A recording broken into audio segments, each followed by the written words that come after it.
स्वामी की जय।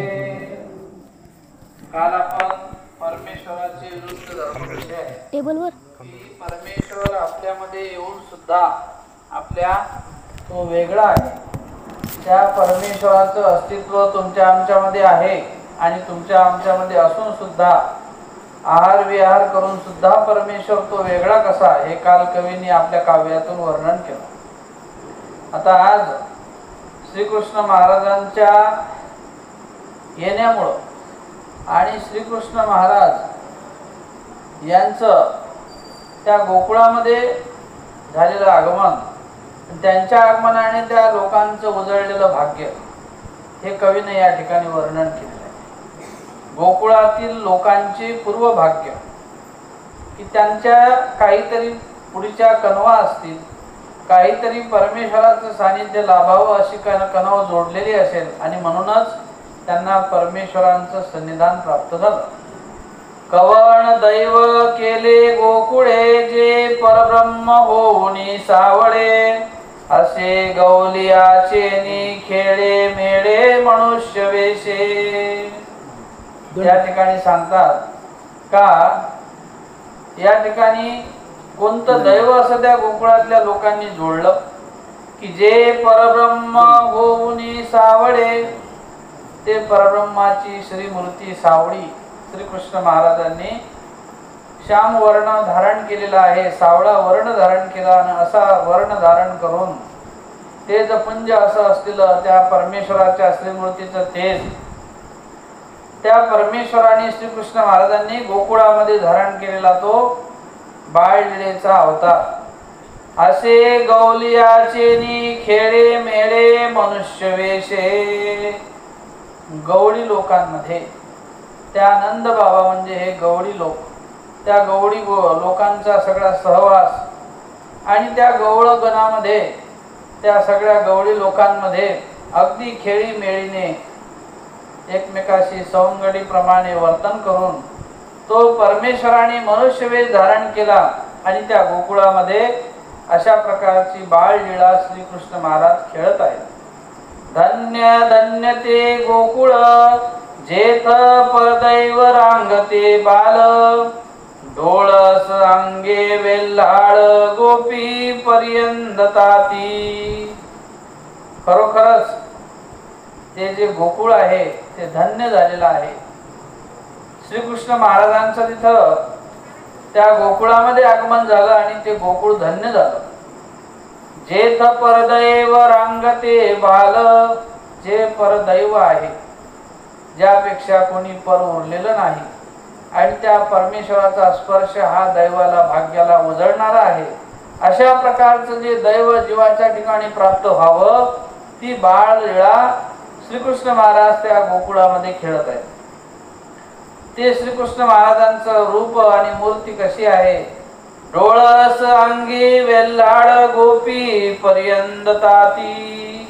अगदी डोळस असलेलं, कोणी बघावं आणि दृष्टी लागावी अशा प्रकारचं डोळस रूप त्या श्रीकृष्ण महाराजांचं।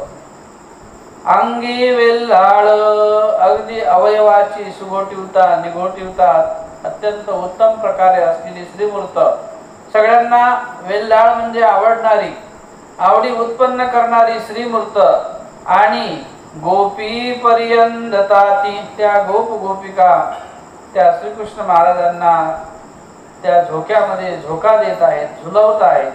अशा प्रकारे त्या गोपिकांच्या सहवासामध्ये श्रीकृष्ण महाराज गवळ्यांच्या गोपगळ्यांच्या सहवासामध्ये गोकुळामध्ये आपलं खेळीमेळीचं वातावरण निर्माण करून गोकुळामध्ये आपलं कार्य करत आहे। सकळ भुवने जयाची करणी, जो वाणिजे वेदी पुराणी, तया ते लोणी देवनी गवळणी नाच विताती। त्या श्रीकृष्ण महाराजांचं वैशिष्ट्य काय? परमेश्वराचा झालेला अवतार श्रीकृष्ण महाराजांनी अवतार धारण केला, परंतु तो अवतार काही सामान्य नाही। तो सकळ भुवने दयाची करणी, तो 14 भुवन त्या सकळ भुवनाचा राजा आहे। जे काही देवता ज्या काही नवही खापणीच्या देवता आणि त्या पलीकडेही असलेलं हे ईश्वराचं कार्य आहे. आणि म्हणून सकळ भुवनाचा तो राजा, त्या परमेश्वराच्या ठिकाणी असलेलं हे अधिपत्य, ही त्याची स्वतःची करणी म्हणजे स्वतःच निर्माण केलेली ही सृष्टी रचना आहे. जो वाणिजे वेदी पुराणी, ज्याला वेद आणि पुराणामध्ये परमेश्वर हे संबोधन देऊन त्याचं वर्णन केलेलं आहे की परमेश्वर ही संकल्पना सर्व जगात श्रेष्ठ आहे, यापेक्षा कोणी परमेश्वरापेक्षा श्रेष्ठ उरलेला नाही, असा जो परमेश्वराचा अवतार तो आमच्या श्रीकृष्ण महाराजांनी धारण केलेला आहे.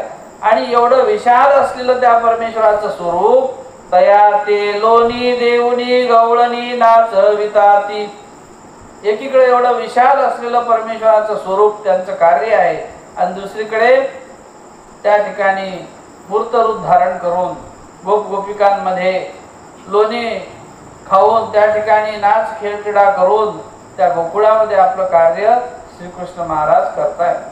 त्या गोपिकांनाही गवळीया लोकांनाही माहीत नाही का हे एवढं विशाल असलेलं ईश्वराचं स्वरूप आहे, पण ते परमेश्वर त्या ठिकाणी मूर्त रूप धारण करून आपली खेळ क्रीडा त्या गोकुळामध्ये करत आहेत.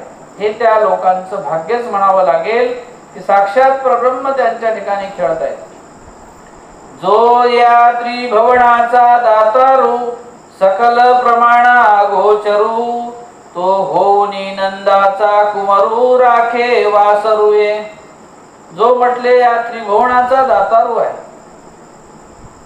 या तिन्ही लोकांमध्ये ज्याची कीर्ती आहे, नव्हे तिन्ही लोकांमध्ये जो सर्वस्वी आपलं कार्य करू शकतो, कुठल्याही प्रकारे त्या परमेश्वराला कुठलंही कार्य करण्यासाठी कुठलीही अडचण नाही, अडथळा नाही आणि त्या दातृत्वाचं कार्य त्याच्या ठिकाणी तिन्ही लोकांमध्ये वर्तते.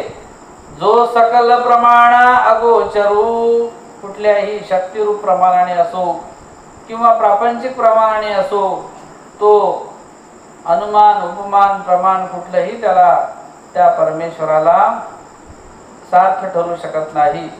कोणी त्या परमेश्वराचं अंतिम गंतव्य स्थान किंवा त्या परमेश्वराचं मोजमाप, त्या परमेश्वराचं स्वरूप, त्याची गणना कोणी करू शकत नाही. असं सकळ प्रमाणाला अगोचर असलेलं जे स्वरूप आहे ते श्रीकृष्ण महाराजांनी त्या मूर्तीमध्ये धारण केलेलं स्वरूप आहे. साक्षात परमेश्वराने तो अवतार धारण केला असल्यामुळे अशा प्रकारची त्या स्वरूपाची महिमा विशेष आहे. तो होऊनी नंदाचा कुमरू, राखे वासरुये. काय विशेषता, एकीकडे एवढं अगाध अमर्याद असलेलं स्वरूप त्या मूर्तीमध्ये आहे आणि तो परमेश्वर म्हटले त्या नंदाच्या घरी कुमरत्व होऊन त्या ठिकाणी वर्ततो आहे. नंद यशोदेचं बालरूप धारण केलेले हे कुमरत्वाचा स्वीकार केला, मुलाचा स्वीकार केला आणि त्या ठिकाणी वासरुयासोबत गोधन राखण्यासाठी श्रीकृष्ण महाराज ते त्या रानावनामध्ये जातात, गाई वासरं राखतात. केवढं विशाल असलेलं स्वरूप आहे आणि एकीकडं गुराख्यासारखं आपलं या ठिकाणी कार्य श्रीकृष्ण महाराज त्या मुलांसोबत करतायत. हे विशेषता परमेश्वर स्वरूपाचे. जो सकल यज्ञाधिपती, जया ते आत्मा राम ध्याती, तो गोवळे करुणी सांगाती, आखरी राहिला.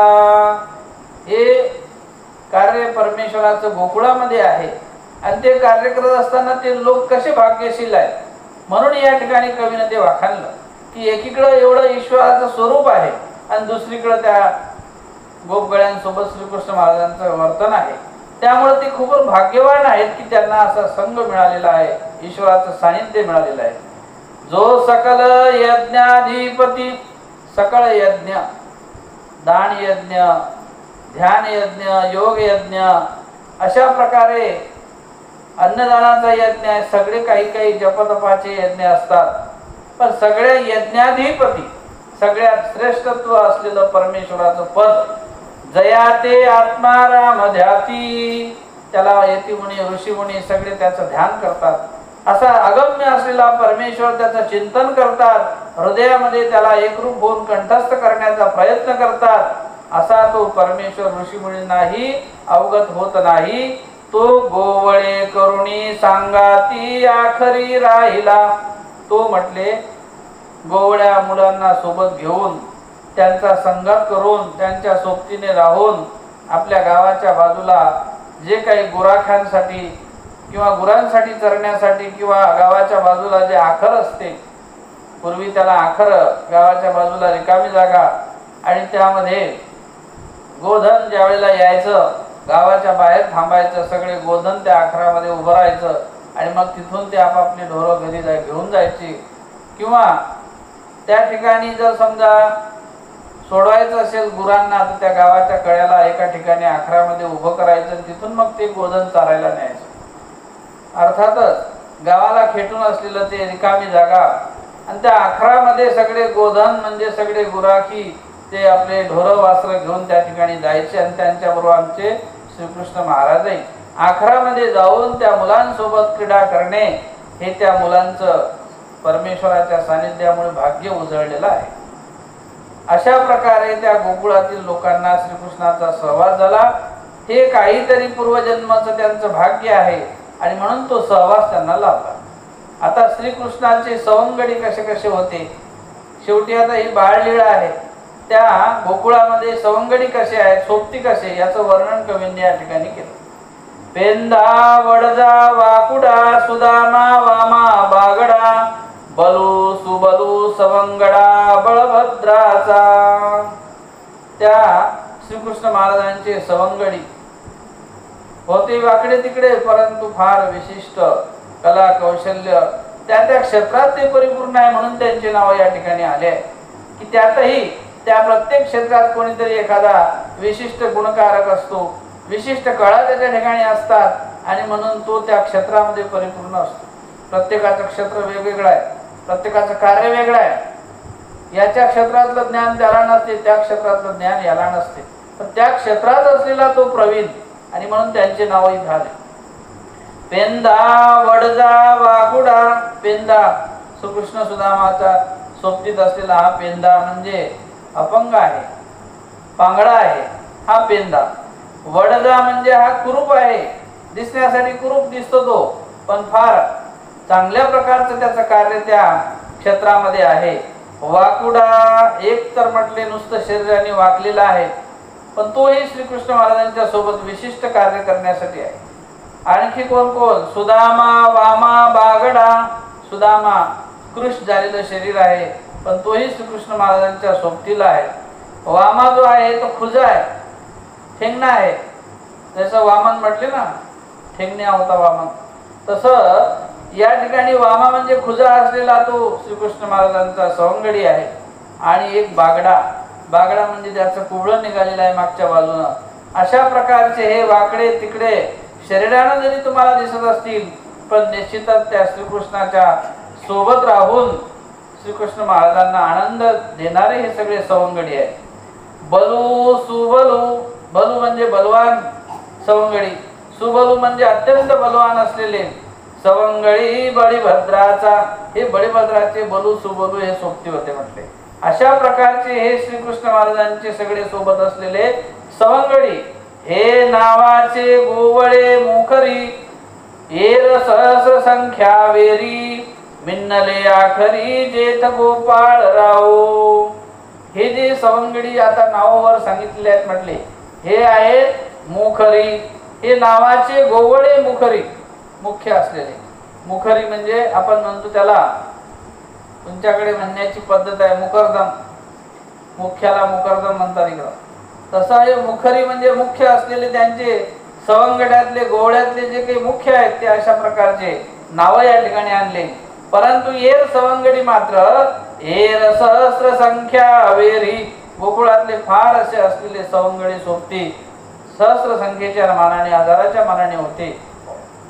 ते सगळे सवंगडी मिन्नले आखरी जेथ गोपाळ राव. त्या आखरामध्ये सगळे एकत्र झाले.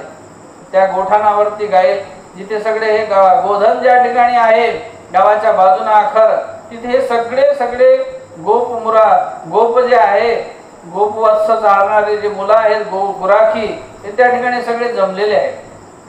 पावे तारिपी मोहरी विचित्रा डांगा झेलती करी निगता सिंगाचा गजरी गगन गाजिन्नले. त्या ठिकाणी त्यांच्या ठिकाणी असलेली वाद्य, ही या वाद्यांचं सुद्धा वर्णन इथं काय काय होतं. वाद्य पावे, पावा वाजविण्याचा, तोंडाने आपण ते पावा वाजवतात.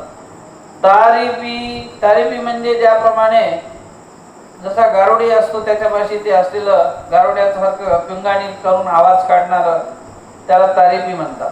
मोहरी, मोहरी म्हणजे बासरी, मोहन करणारी, आपल्याकडे आकर्षित करणारी बासरी.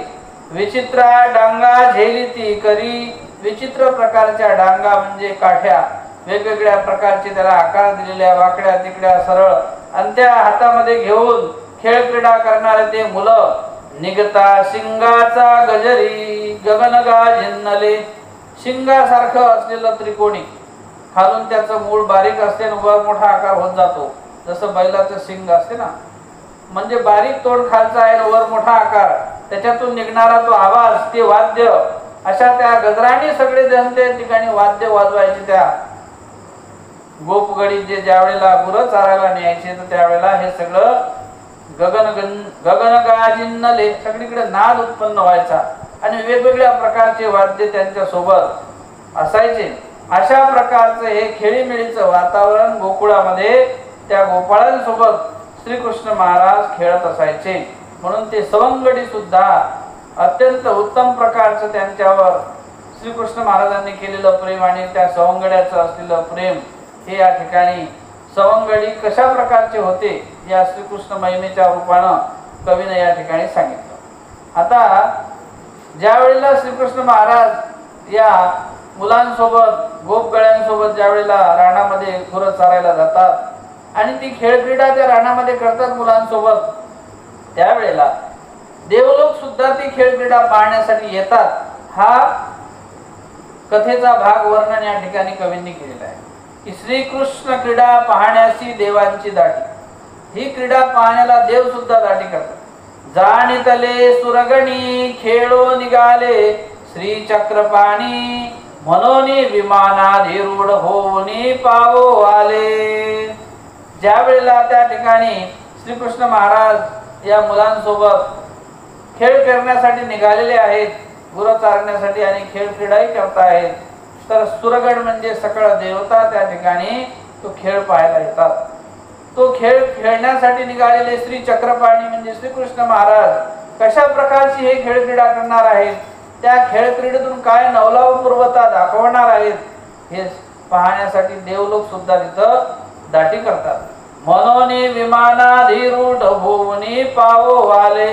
विमानामध्ये आरूढ होऊन अंतराळामध्ये, अंतरिक्ष आकाश गगनामध्ये त्या ठिकाणी आपलं विमान लावतात आणि विमानामधून त्या ठिकाणी ती खेळ क्रीडा श्रीकृष्ण महाराजांची पाहण्यासाठी देवता लोक आले. श्रीकृष्ण देखोनी मने निवाली, जाव देवे क्रीडा केली गोकुळी, तव दुजी झाली अंतराली अमरावती. अशी खेळ क्रीडा पाहत असताना त्या भगवंताची खेळ क्रीडा पाहू लागल्या देवता लोक. त्यांच्या मनामध्ये काही वेगवेगळे भाव निर्माण झालेत की देखोनी मने निवाली. खरोखरच महाराजांची ते खेळ क्रीडा पाहून, त्या परमेश्वर स्वरूपाचं असलेलं ते खेळ क्रीडेचं महत्व पाहून अंतःकरण त्या देवी देवतांच्या मनामध्ये सुद्धा आल्हाद उत्पन्न झाला. जव देवे क्रीडा केली गोकुळी, त्या गोकुळ नगरामध्ये श्रीकृष्ण महाराजांची हे खेळ क्रीडा पाहून देव लोकांनाही आनंद वाटू लागला. कशा प्रकारचा? तव दुजी झाली अंतराली अमरावती. एके म्हटले स्वर्गामध्ये अमरावती आहे, इंद्रपुरी, परंतु ही दुसरीच अमरावती म्हणजे अंतराळामध्ये ज्या देवता एक ठिकाणी जमलेल्या खेळ क्रीडा पाहायला गोकुळाला, आणि त्या गोकुळामध्ये अंतरिक्षामध्ये बसून, विमानामध्ये बसून त्या देवता ते खेळ क्रीडा पाहतायत. आणि ती नवीनच अमरावती, नवीनच इंद्रपुरासारखी झालेली त्या ठिकाणची ती स्वर्गामध्ये जशी अमरावती आहे, तशी इथे नवीन आम्हाला आनंद देणारी अमरावती या गोकुळामध्ये निर्माण झाली. अशा प्रकारचा भाव त्या ठिकाणी त्या देवतांच्याही मनात आला. आनंदे निर्भर झाले निजस्थाने विसरले, अनमेख पाओ ठेले राया मुरारी ते. त्या परमेश्वराच्या ठिकाणचं जे खेळ क्रीडेचं महत्व आहे ते पाहत असताना त्या ठिकाणी देवता लोकांना आनंदे निर्भर झाले, आनंदाने परिपूर्ण त्या मनामध्ये अगदी हर्षित झाल्या देवता आणि निजस्थाने विसरले, जणू आता आपण इथेच थांबावं, इथेच हे खेळ क्रीडा कायमस्वरूपी पाहत राहावी, आपण आपल्या स्थानाला सुद्धा जाऊ नये, हेच आपल्यासाठी महत्वाचं मला वाटते आहे. अशा देवलोकांच्या मनात अंतरामध्ये अंतरंग उठायला लागले आणि मग ती खेळ क्रीडा कशी पाहत होत्या देवता म्हणून सांगतात. अनमीख पाओ ठेले राया मुरारी ते, पापणी सुद्धा इकडे तिकडे होणार नाही. एकटक त्या ठिकाणी त्या देवता आपली पापणी सुद्धा इकडे हलणार नाही. पापणी जरी लावली तरी मी देव देखायला बंद होईल माझं, आणि म्हणून पापणी हलू देणार नाही. एकटक त्या ठिकाणी त्या बघत होत्या त्या राया मुरारी, जो राजा परमेश्वर श्रीकृष्ण महाराज त्या मुरारी असलेल्या परमेश्वराला त्या खेळ क्रीडेला त्या देवता गगनातून अंतराळातून बघत होत्या. ही त्या ठिकाणी श्रीकृष्ण भगवंताला देवता लोकांनी खेळ क्रीडा पाहण्यासाठी केलेली धाटी कवीने या ठिकाणी वर्णन केले. आता पुढच्या प्रकरणामध्ये गोपाळांचे वेश या ठिकाणी सांगितलेले आहेत. जे गोपाळ म्हणजे जे गुरं चारण्यासाठी श्रीकृष्णांसोबत असलेले गुराखी मुलं, त्यांचे वेश कशा प्रकारचे होते अंगावरचे, आणि ते गोपाळ किती होते, गोधन किती होतं, हे या ठिकाणी कवीने सांगितलं की नवलक्ष धेनू नंदाते एरे गोधने असंख्याते ते तुल्या वासरुवाते पथी लाविते झाले.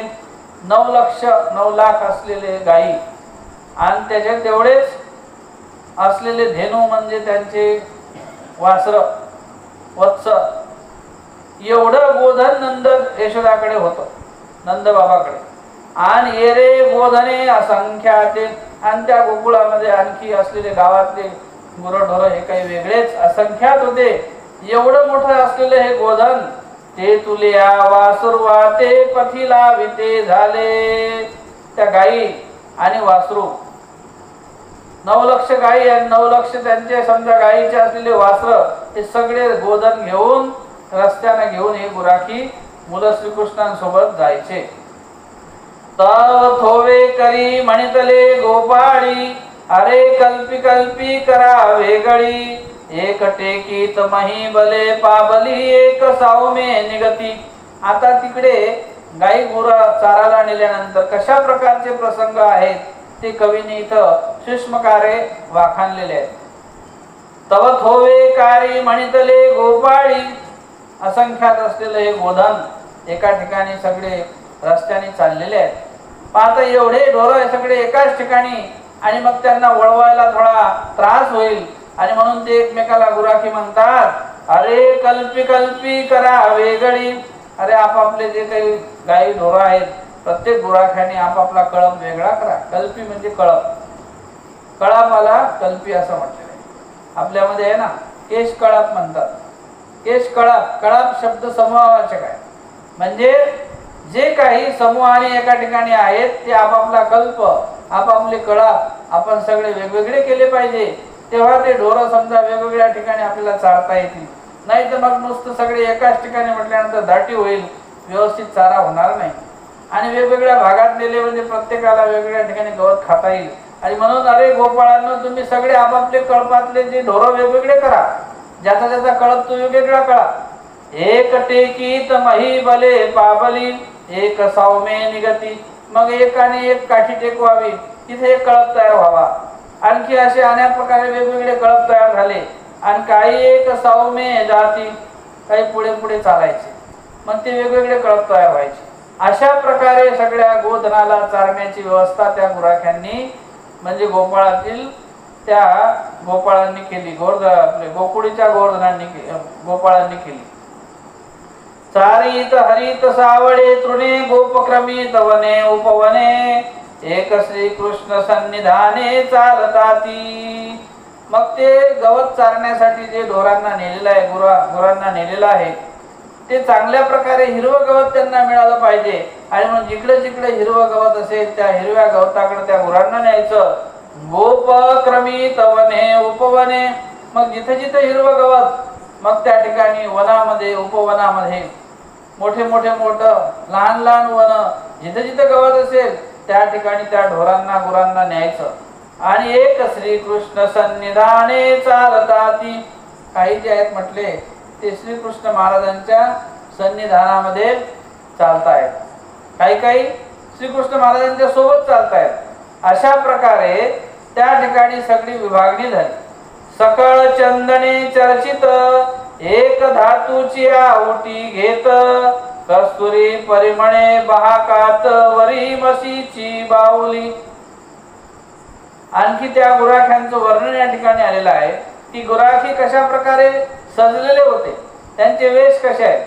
सकळ चंदने चर्चित, चंदनाने अंगावरती त्या ठिकाणी चंदन लावलेलं, भोवरी दिलेली अंगावरती, त्या संपूर्ण शरीराला चंदनाने विदारलेलं आहे.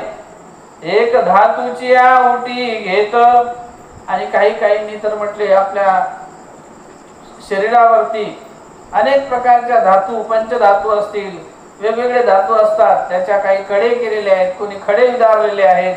अशा प्रकारे वेगवेगळ्या धातूंनी वेगवेगळे अलंकार आपल्या शरीरावर त्यांनी परिधान केलेले आहेत. कस्तुरी परिमळे बहाकात वरी म्हशीची बाहुली, आणि कस्तुरीचा जो परिमळ आहे, हरणाच्या बिंबीतील जी कस्तुरी, तिचा असलेला सुगंध त्या उटीमध्ये, त्या चंदनामध्ये मिश्रित करून त्या अंगावरती विदारलेले आहेत, आणि त्यामुळे त्याचा परिमळ तो बहाकत आहे.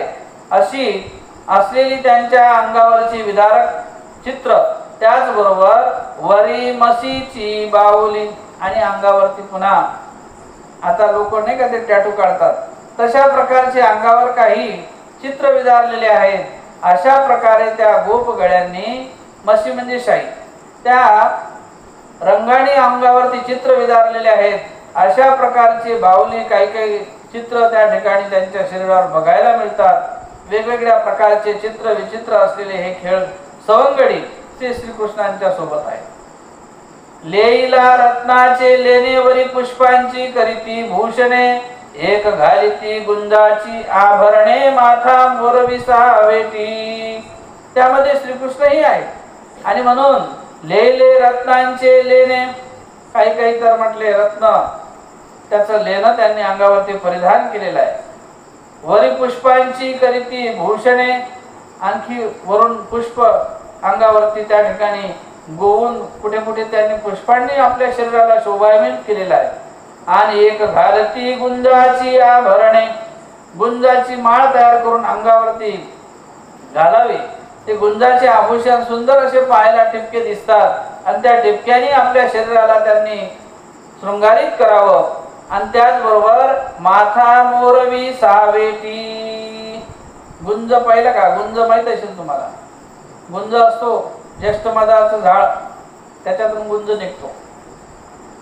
तर तो गुंज जो आहे एक काळा असतो, एक लाल असतो, आणि त्यामधून सुंदर असं ते गुंज पाहायला दिसतात. त्याची माळ तयार केली. आणि माथा मोरवी सावेटी, आणि माथ्याला म्हटलं मोरपिसांचं ते जे काही मोरपिसाचा गुच्छ आहे तो माथेवरती खोवलेला आहे. अशा प्रकारे त्या मुलांनी आपल्या ठिकाणी शृंगार निर्माण केलेला आहे. हा गुराख्यांनी वेश आपल्या शरीरावर परिधान केलेला आहे. आता आमच्या स्वामींच्या श्रीमूर्तीचा शृंगार कसा होता? श्रीकृष्ण महाराज या गुराख्या मुलांसोबत आहेतच, त्यांचे आता वेश या ठिकाणी दाखवले वेगवेगळे. पण श्रीमूर्ती म्हणजे श्रीकृष्ण महाराजांनी जो परिधान केलेला शृंगार तो कसा आहे? आता हा या ठिकाणी कवीने वाखाणला. वेढीला सोने सळा देवो इंद्रनील सावळा. वेढीला अंगाला सोने सळा शेला वेढलेला आहे. सुवर्णासारखा दिसणारा, सोन्यासारखा असलेला सुवर्णाचे तार त्यामध्ये आहेत. कारण पूर्वी ज्या वेळेला रेशमी वस्त्र तयार करायचे त्यामध्ये सुवर्णाचे तार टाकायचे, आणि त्यामधून तो सोनेरी कलर त्यामधून तयार व्हायचा. अशा प्रकारे सुवर्णासारखा असलेला सोनेसळा तो शेला देवाने अंगावरती वेढलेला आहे. ते स्वामींची जी श्रीमूर्ती आहे, देव इंद्रनील सावळा, इंद्रनील मणी आहे इंद्राचा, त्याप्रमाणे सावळा वर्ण आमच्या श्रीकृष्ण महाराजांनी परिधान केलेला आहे. वरी उटी मिरवे पातळ विचित्रा धातूंची, आणि अंगावरती वेगवेगळे प्रकारचे पातळ असलेले जे आवरण आहे ते शरीराला देवाच्या लावून विचित्र प्रकारचे धातू त्यामध्ये मिश्रित करून तो परमेश्वराच्या श्रीमूर्तीला एक प्रकारे शोभायमान होणारा असा वर्ण त्या ठिकाणी या धातूच्या माध्यमातून उटीच्या माध्यमातून त्या श्रीकृष्ण मूर्तीला सजवलेला आहे. वनपुष्पांची माळा कंठी मिरवती रुलती वीरगंठी, श्रीराज वल्लभावरी वेठी मोतिया मोर विसांची. ज्या परमेश्वराच्या श्रीमूर्तीला सजविण्यासाठी शृंगारित करण्यासाठी वनपुष्पांच्या माळा गळ्यामध्ये अर्पित केलेल्या आहेत. मिरवती रुलती वीरगंठी, त्या ठिकाणी त्या माळेने अत्यंत शोभायमान स्वामींची श्रीमूर्त दिसते आहे. आणि वरती केशाला वीरगुंठी मारलेली आहे. जसे केश असे वर गुंडी मारून त्या ठिकाणी केशाला जशी वर गुंडाळून त्या ठिकाणी गुंठी मारावी, तसे श्रीकृष्ण महाराजांचे केश लांब त्याला वीरगुंठी मारलेली आहे. ती केश असे बांधून त्याचा चुंबडावर तयार केलेला आहे.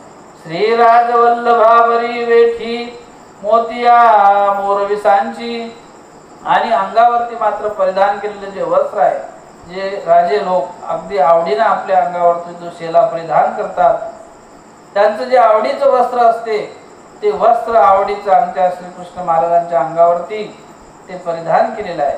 आणि त्यावरती मोतिया मोर विसांची वेठी जी लावलेली आहे त्याच्यावरती लावलेला आहे मोर पिसाचं जे काही एक गुच्छ आहे तो त्या ठिकाणी श्री कृष्ण महाराजांनी वर त्या गुंठीला परिधान केलेला आहे.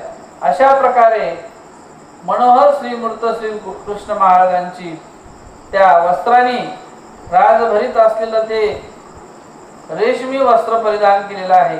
आणि त्यावर पुन्हा गळ्यामध्ये माळा आहेत, वेगवेगळ्या रत्नांच्या माळा आहेत, वनपुष्पांच्या माळा आहेत, आणि वर मोरपिसांची गुंठी आहे.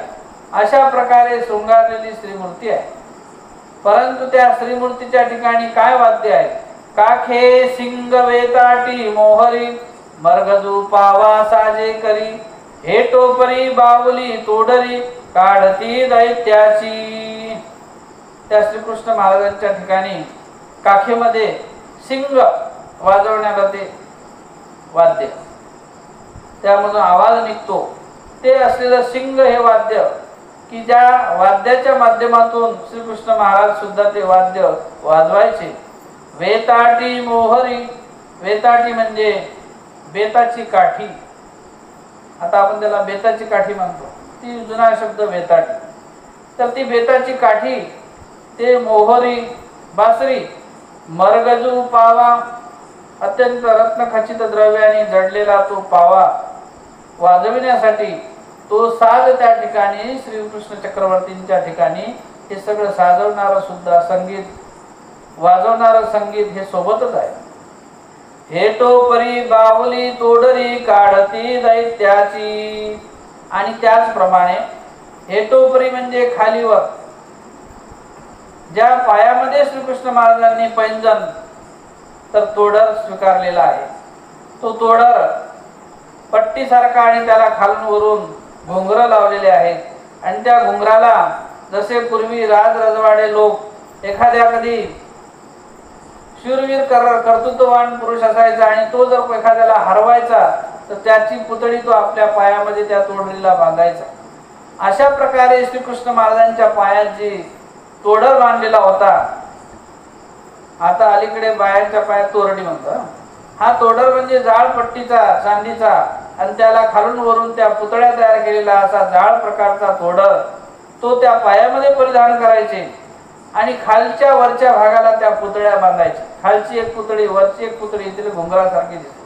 अशा प्रकारे खालीवर त्या पायामध्ये जे तोडराला बांधलेले घुंगर ती दैत्य मर्दन करण्याची साक्ष, ते जसं त्या ठिकाणी पराजित करून आपला शूरवीर प्राप्त करत असतात इतरांना, तसं इथे मात्र दैत्याचं मर्दन करून जणू पायामध्ये त्या ठिकाणी तो दैत्याचा विजय श्रीकृष्ण महाराजांच्या त्या तोडराच्या माध्यमातून मिरवत होता. अशा प्रकारचा शृंगार कवीने इथे वाखाणला.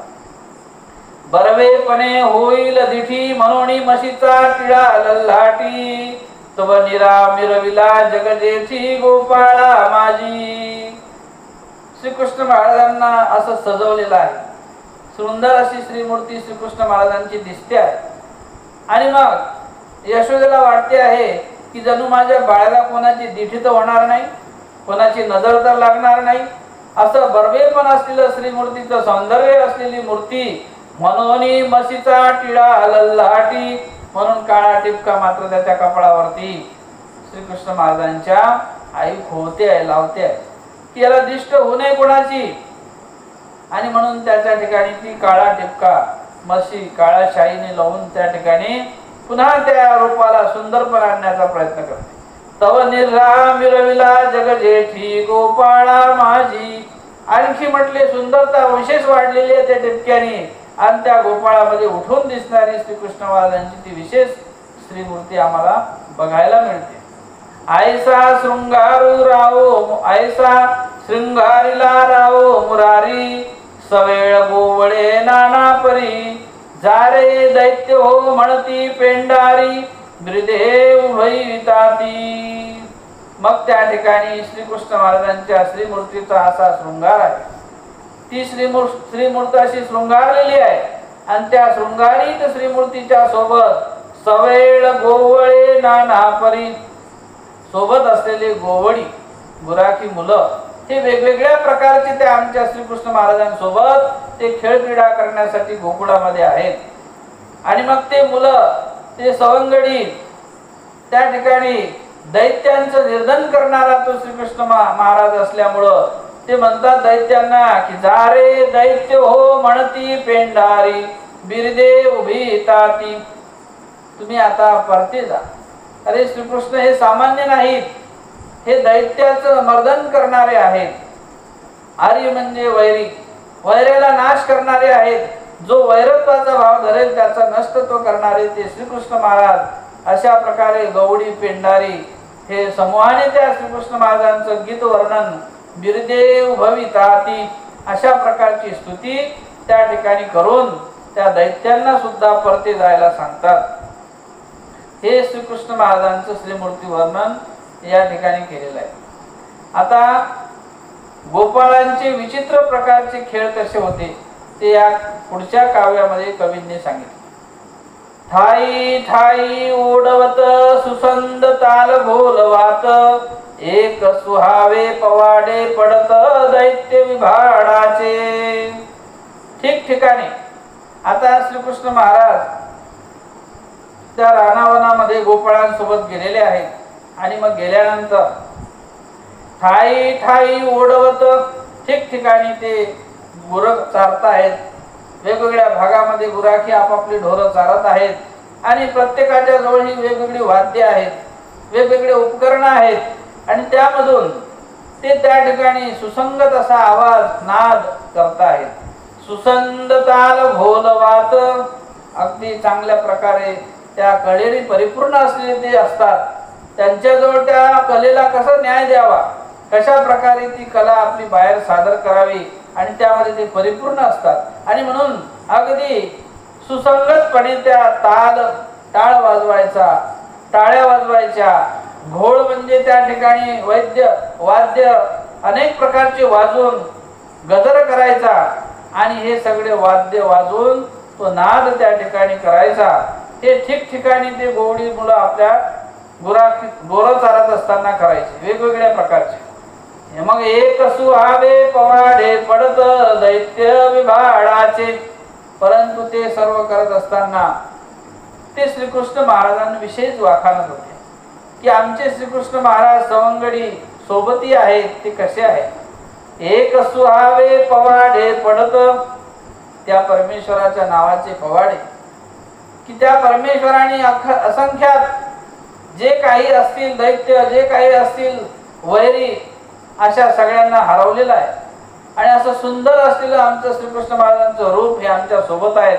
दैत्य विभाडाचे, ज्यांनी दैत्याचं सुद्धा विभाजन केलेलं आहे, दैत्य सुद्धा वेगवेगळे करून टाकलेले आहेत, दैत्याला सुद्धा मर्दनित केलेलं आहे. अशा महाराजांचे आम्ही पवाडे गातो आहे. त्यांच्या कीर्तीचे पवाडे गातो आहे. कारण त्यांनी त्या ठिकाणी अनेक प्रकारचे समजा कार्य त्या गोकुळामध्ये अशा प्रकारे जे विघ्न आलेले आहेत ते पार केलेले आहेत. आणि म्हणून त्या श्रीकृष्णाचे पवाडे त्या वाद्यातून गायनातून त्या गोराखी करत आहेत. खेळ आदरिले गोपाळी सशी शिरणे चेंडू फडी एक हमी घालिती हुंबली एक वेली गाताती. आता त्यांचे गायन कला करण्याचे प्रकार, खेळ खेळण्याचे प्रकार, कसे कसे खेळ खेळत होते. मग त्या ठिकाणी नुसतं गोरच चालत नव्हते, तर खेळ खेळायचे. खेळ आदरिले गोपाळी, त्या गोपाळ मुलांनी खेळ खेळण्याचा आदरिलं सुरुवात केली. कोणते खेळ आहेत? सशी शिरणे चेंडू फडी. सशी शिरणे हातात हात घालून, एकामेकाच्या हातात हात घालून बरोबर त्या ठिकाणी हुतुतूचा खेळ जर खेळायचा असेल तर तिथं सांखडीने उभे राहावं लागतील. सांखडीने उभं राहून त्या खेळातून खेळाडूला बरोबर त्या ठिकाणी पकडावं लागतील आणि हातात हात शिरून बरोबर त्या कबड्डी खेळणारा असतो तो त्याला बरोबर पकडायचे. असा हुतुतूचा खेळ किंवा चेंडू फडी, चेंडू फडी म्हणजे आजचा बॅट बॉल, अशा प्रकारचे खेळ किंवा सशी शिरणे किंवा सशी शिरणे म्हणजे विटू दांडूचा खेळ, असे वेगवेगळे खेळ ते मुलं खेळायचे. एक हमी घालिती हुंबली, एक मोठ्या मोठ्याने आवाज करायचे. अशा प्रकारे आवाज करून त्या खेळामध्ये आता आपण हु अशा प्रकारे खो खो वेगवेगळे खेळ आहेत. आता काही नाव बदलले असतील पण हे जुनेच काहीतरी त्यामागच्या परिपाठी असतात आणि असा आवाज करू करू त्या खेळांचं वर्णन या ठिकाणी आलेलं आहे. एक वेली गाताती, आणि एक जे आहे म्हटले ते अखंडितपणे गायन कला करायचे, काही खेळ खेळायचे. अशा प्रकारे हे सगळे गोरक्ष म्हणजे ज्या ठिकाणी गुराखी चारण्याला गेलेले पण या ठिकाणी हे खेळ क्रीडा करतायत. एक विहंगमाची करीती कुंजने एक वानराची उत्पवने एक तगरांचे झुंजने दाविताती. काही तर म्हटले त्या पक्षाप्रमाणे अगदी चांगल्या प्रकारचं कुंजन गायन, मधुर गायन करतात. एक वानराप्रमाणे उत्पवन करतात. जसे माकड इकडून तिकडे उड्या मारत तसे ते उड्या मारायचे, तोही एक खेळच. एक तगरांचे झुंजने, काही तर म्हटले जसे येडके एकमेकाला टक्कर मारतात आणि ते टक्कर मारून जशी झुंज करतात येडके, तसं या ठिकाणी एकमेकाला झुंजन त्या ठिकाणी ती झुंजण्याची सुद्धा खेळ क्रीडा, कुस्ती लावण्याची, एकमेकाशी कुस्तीची स्पर्धा, अशाही प्रकारचे खेळ ते गुराखी खेळायचे.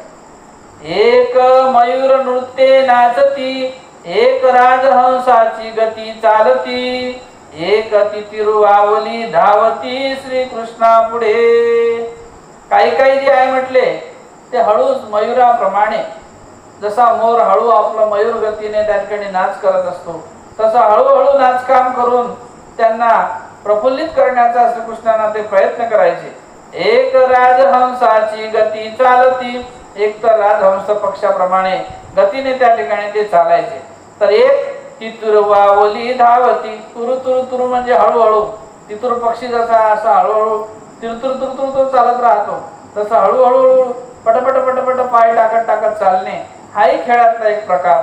अशा प्रकारचे वेगवेगळे कला कौशल्याने त्या ठिकाणी खेळ क्रीडा करून श्रीकृष्णांच्या पुढे आपापली कला सादर करायचे.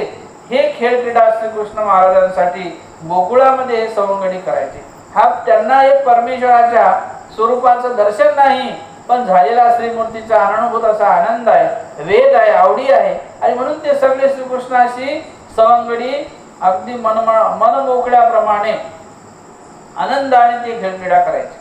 आयसे नानाविध खेळ खेळत देवरायाशी रिझू उपजवीत पसाय दान मागत चरण सेवा. हे सगळं करण्यामागे आयसे नानाविध खेळ खेळत, नानाविध प्रकारचे खेळ खेळत होते आणि ते खेळ खेळत असताना देवरायाशी रिझू उपजवीत, परमेश्वराला रिझू म्हणजे आनंद, उल्हास, परमेश्वराला कशा प्रकारचा आनंद उत्पन्न होईल, आमच्या खेळण्यातून देवा कसे उत्साहित होतील, परमेश्वर आमच्या क्रियेला कसे तोषतील, हे करण्यामागचा हेतू सांगितला की देवाला आमच्या या क्रियेतून वेगवेगळ्या कला सादर करून वेगवेगळं खेळ कौतुक आपलं दाखवून परमेश्वराच्या अंतःकरणाला हर्ष कसा उत्पन्न होईल त्यासाठी हे सगळं करायचे. आणि मग त्या करण्यामागचा काय हेतू? पसाय दान मागत चरण सेवा. आपणही तोच कार्य करत असतो की परमेश्वराने ही क्रिया स्वीकारली पाहिजे, ही क्रिया परमेश्वरापर्यंत पोहोचली पाहिजे, देव संतोषला पाहिजे. तसं इथं सुद्धा हे गवळ गुराखी मुलं आहेत, पण हे सुद्धा अशीच अपेक्षा करतात की देवाने प्रसन्न होऊन ते प्रसायदान, प्रसन्नतेचं दान आम्हाला दिलं पाहिजे आणि ही आमची सेवा देवाच्या चरणाशी उपयोगी गेली पाहिजे. अशा प्रकारचा भाव त्या गुराखी मुलांचा आहे असं कवी या ठिकाणी सांगतात. आता अघासुराचं प्रकरण आहे. अघासुर हा राक्षस कंसाने केलेली ही सगळी श्रीकृष्णांना मारण्यासाठी केलेली ही तयारी आहे की आठवा मारणार, तुझा वध करणार आहे आणि तो गोकुळात आहे हे माहीत झाल्यापासून स्वस्थता नाही. मग एकेकाला मारण्यासाठी पाठवलं. त्यामध्ये आता अघासुराचा नंबर आहे. अघासुर हा राक्षस अगदी विक्राळ अक्राळ त्यांनी रूप धारण केलं आहे सर्पाचं, अजगराचं, आणि त्या अजगराच्या रूपानं तरी त्या श्रीकृष्णांना मी मारू शकेल असं त्याच्या अंतःकरणाला वाटते. आणि त्या ठिकाणी अघासुर हा गोकुळामध्ये प्रवेश करतो मारण्यासाठी. तव कंसे धाडिला दैत्यावरू जया नाव अघासुरू तो घोर सर्प रूप धरू होऊनी आला. पहा, तो अघासुर नावाचा राक्षस घोर सर्प, फार मोठं विशाल काय सर्पाचं रूप धारण करून श्रीकृष्ण महाराजांना मारण्यासाठी कंसाने त्याला पाठवलं आणि तोही तो रूप धारण करून त्या गोकुळामध्ये आलेला आहे. तो अंगे निरा उंच थोरू दीर्घ पर्वताकारू वदनाचा विस्तारू जैसे अंतराळ. त्याचं वर्णन करतात त्या सर्पाचं की तो अंगे निरा उंच थोरू, फार मोठा विशाल पर्वतासारखा दिसणारा, थोर असा जणू काही पर्वतच आहे. दीर्घ पर्वत आकार, उंच असलेला थोर असलेला पर्वतासारखा त्याचा आकार असलेला. वदनाचा विस्तारू, वदन म्हणजे त्याचं जे मुख आहे तेच तसं तोंड पाहून ते जे गोपगळी सवंगडी ते त्या ठिकाणी भारावून जातात. त्यांना लक्षात येत नाही की हा सर्पासारखा दिसणारा पर्वत आहे. ती काय कल्पना करतात की हा पर्वत तर आहे पण सर्पासारखा दिसणारा पर्वत आहे अशी ती कल्पना करतात गोपगळी सवंगडी. जैसे अंतराळ, जसं आकाशामध्ये फार मोठं विस्तारलेलं हे रूप आहे. एवढा मोठा पर्वत हा आकाश गगनाला भेटण्यासारखा दिसणारा उंच हा पर्वत आहे, पण पर्वताची विशेषताच आहे. त्या गोपगळ्यांना लक्षात येत नाही की अघासुर आहे. ते म्हणतात पर्वताची विशेषता, जणू काही सर्पासारखा अजगरासारखा दिसणारा हा पर्वत आहे. त्यावेळेला श्रीकृष्ण महाराज गोपगळ्यांच्या सोबत नाही, ते गोपगळी सवंगडी पुढे पुढे चालत आहेत. पुढे पुढे आपले गोधन तिकडे घेऊन गेलेले आहेत, काही खेळण्यामध्ये मग्न आहेत आणि त्या पुढच्या असल्यामुळं हा पुढेच रस्त्यावरती आपलं त्या ठिकाणी दबा धरून अगदी जिथे आता हे सगळे गुराखी येणार त्या ठिकाणी तो दबा धरून रस्त्यात बसलेला आहे. आणि हे गुराखी पर्वत म्हणून त्या मुखामध्ये प्रवेश करतात, आतमध्ये जातात की जणू काही हा पर्वत आहे आणि पर्वताने वेगवेगळ्या प्रकारचे रूप धारण केलेले वेगवेगळे नैसर्गिक मनोहर सौंदर्य त्या पर्वतात दडलेलं आहे आणि म्हणून ते त्या सर्पाच्या मुखात प्रवेश करतात. आणि श्रीकृष्ण महाराज मात्र मागे असतात आणि गुराखी पुढे असतात. तो अंगे निरा उंच थोरू दीर्घ पर्वताकारू वदनाचा विस्तारू जैसे अंतराळ. आकाशाप्रमाणे उंच असलेला थोर असलेला तो पर्वतासारखा दिसणारा तो सर्प होता आणि तो काही गुराखी या गोवळांना लक्षात आला नाही आणि ते निश्चितच त्या मुखामध्ये प्रवेश करतात. जेने वदिली पुतना बगासुरू तो गिलुनंदाचा कुमरू येणे एके गवलियाचा संवारू सहाजेची होईल. पण त्या अघासुराला अशी भ्रामक कल्पना झाली स्वतःविषयी की मी माझा किती श्रेष्ठ आहे, माझ्या पुढे श्रीकृष्ण काय टिकणार आहे. ज्याने म्हटले पुतनेला वधलेला आहे, पहिले कृष्णाने मारण्यासाठी पुतना पाठवली, तिथेही मर्दन केलं. नंतर बगासुराला पाठवलं, बगड्याचं रूप धारण करून त्यालाही मारून टाकलं. आणि आता माझा नंबर आहे पण माझ्या हातून वाचणार नाही.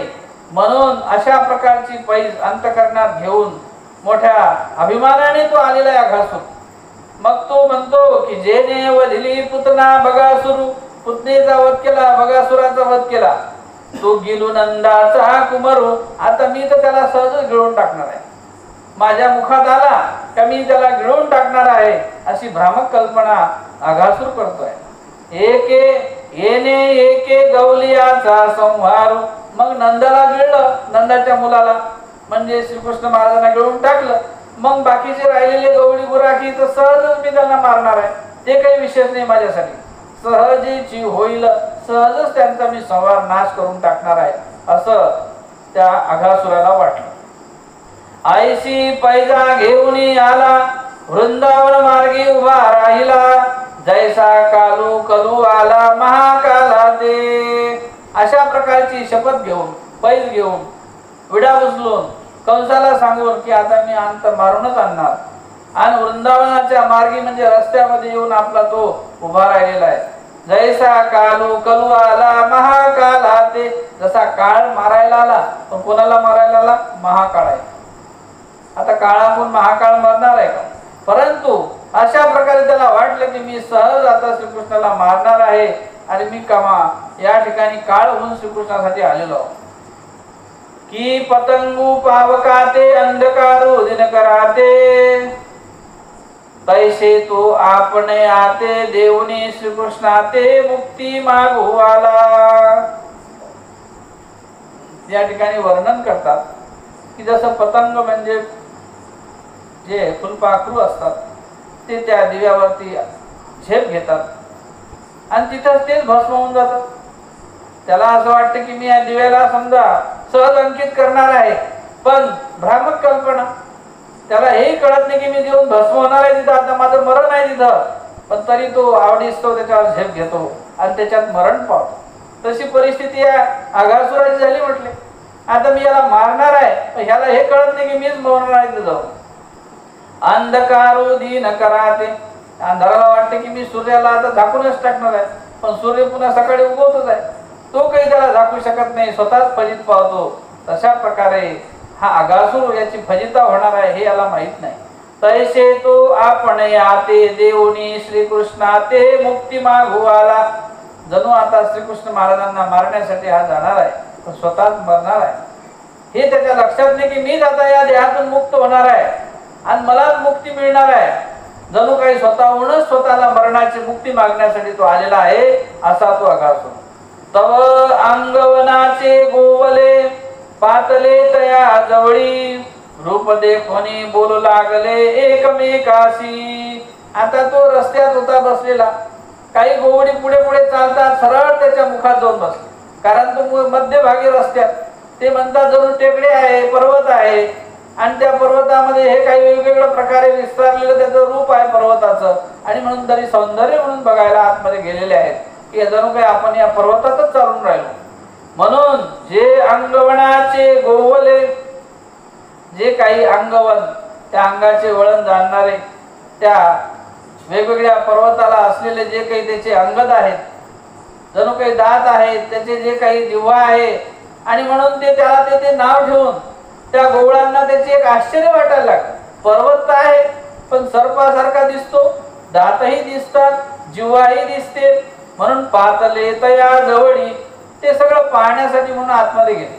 रूप देखोनी बोलू लागले एकमेकाशी, आपलं ते जे अघासुराचं असलेलं रूप पाहून एकमेकाशी ते गोवळी चर्चा करू लागले. गोपाळ हारे हे जाना पा काही, एक म्हणती आम्ही देखिलेची नाही, श्रीकृष्णा ते पुशी जाते तरी ठाई निवृत्ती ठाकते. एकमेकाला ते म्हणतात की हारे हे काय असेल बरं, एवढं विशाल काय असेल बरं, हे दात असे मोठे मोठे दिसत आहेत पर्वतासारखे. पण तो दुसरा म्हणतो एक म्हणती आम्ही काही देखिलेची नाही. अरे म्हणे बा, असं तर कधी पाहिलंच नाही आम्ही, इतके वर्ष झाले आपल्याला, आपण गुराखी गोरं चालतो आहे, कधी आपण रानात आलो पण असं नवल कधी पाहिलंच नाही. आता श्रीकृष्णा ते पुशीजती तरी ठाई निवृत्ती ठाकते.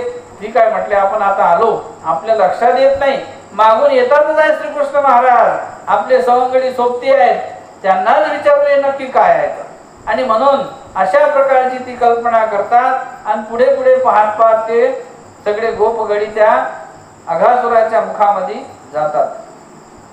बाकी उद्या सर्वज्ञ श्री चक्रधर स्वामी की